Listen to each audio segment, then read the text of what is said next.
Hey guys, let's get more news about Dallas, but first, don't forget to subscribe and leave your like. 6 Cowboys who definitely won't be back next season. Disappointing is the only word to describe the Dallas Cowboys season. Unfortunate is another good one, but you get the point.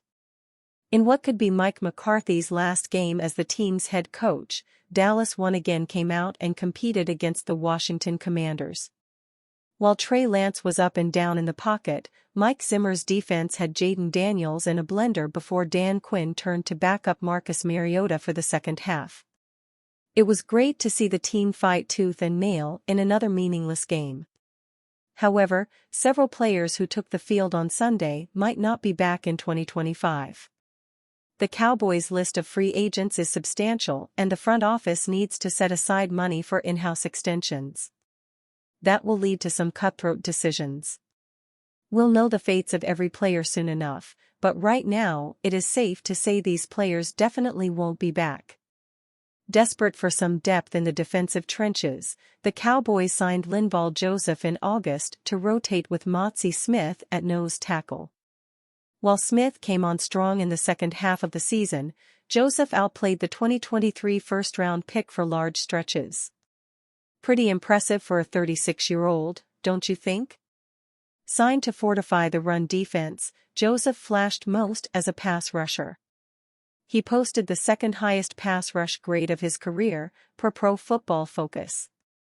There might be room for Joseph on the 2025 roster if Mike Zimmer is back as defensive coordinator and Dallas ignores the DT position until August again, but he turns 37 in October. In a perfect world, the Cowboys will sign a younger vet in free agency and draft a day one contributor in April. Furthermore, the team recently signed 2024 seventh-round pick Justin Rogers back to the active roster after he shockingly failed to make the 53-man roster out of preseason. While Smith and Rogers are the only DTs under contract in 2025, the Cowboys will move on from Joseph. Who knows?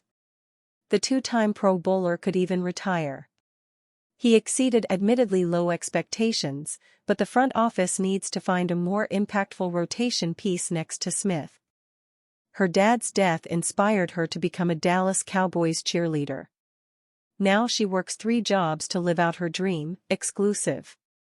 Growing up in Texas, Marissa Phillips shared a dream with almost every other young girl around her. She wanted to be a Dallas Cowboys cheerleader. She watched the spirited, starry-costumed squad on their CMT reality show. She danced her way through childhood, starting at just 2 years old. Phillips followed her passion into competitive studios and onto her high school drill team, but she hardly believed she could take her talents all the way to the NFL. It was always one of those things that was a goal in the back of my head, Phillips tells People exclusively. I honestly really never thought I would make the team or that a dream that big could come true. Today, Phillips is living the life she always hoped to have, and it's even bigger than she could have ever guessed. At age 24, she's currently in her 3rd season cheering for the Cowboys. She appeared in Netflix's hit docuseries America's Sweethearts, Dallas Cowboys Cheerleaders, which is set to return for a season 2. Looking back, Phillips says she got really lucky nabbing one of the 36 spots when she tried out in 2022. However, her lifelong dedication to dance and cheer tells a story less about luck and more about the discipline, ambition, and heart famously needed to become a Cowboys cheerleader. She first caught a glimpse of what felt like an impossible future during her high school drill team days.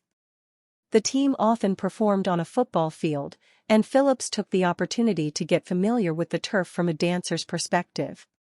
And just like in the big leagues, the team rocked around in cowboy boots, preparing Phillips for even fancier footwork in the classic Southern style. After high school, she joined the dance team at Texas A&M University. On the NCAA Division I stage, she continued enjoying the perks of being part of a close-knit team, like the all-out performances, strong friendships, and sense of community. But in her later collegiate years, Phillips felt the need to grapple with a possible pivot in her path. I was getting to that point where I was trying to figure out what I was going to do with my life, she reflects.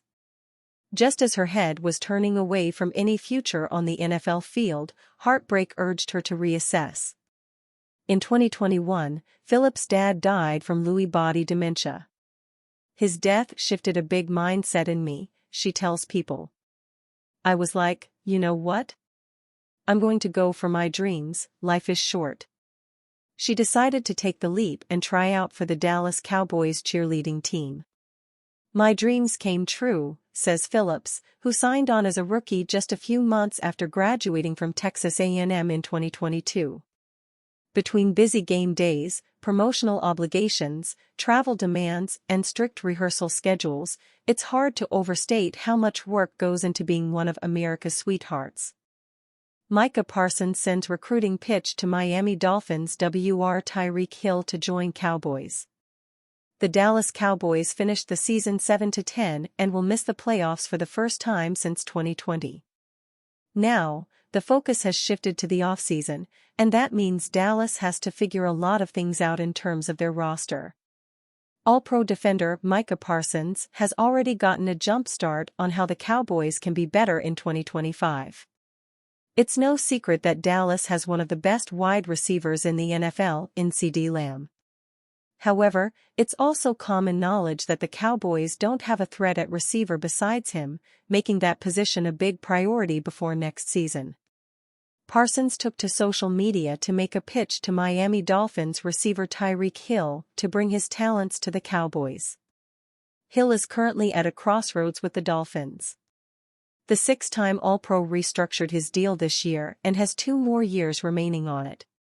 His cap hit is $26.9 million in 2025. However, Hill spoke to the media after the Dolphins lost to the New York Jets in their season finale, and he made it known that he has played his last down with the organization. Miami could avoid a $51.89 million payout to Hill in 2026 if a trade partner is found. The idea of Hill joining the Cowboys to pair with Lamb is certainly an exciting thought. That would give Dallas multiple number 1 options in the passing game, and both guys would give the other a ton of one-on-one opportunities with the attention they would draw. When it comes to the Cowboys, though, these types of things are difficult to pull off with how they operate. Dallas currently has over $17 million in cap space that can roll over to next season. They can get a lot more with the restructuring of contracts and other maneuvers. Stephen Jones, the organization's executive vice president and co-general manager in a lot of ways, just simply doesn't allow the Cowboys to make big splashes, and it would take a miracle for him to take on Hill's deal. Plus, he's already stated that Dallas will have a tight offseason. Parsons can sign an extension before the 2025 season comes, which would improve the Cowboys' cap situation, and he's already stated that he wants to help the team bring in outside talent. It's doubtful the Joneses will listen. And you, fan? What do you think of the situation of Tyreek Hill? Leave your opinion in the comments.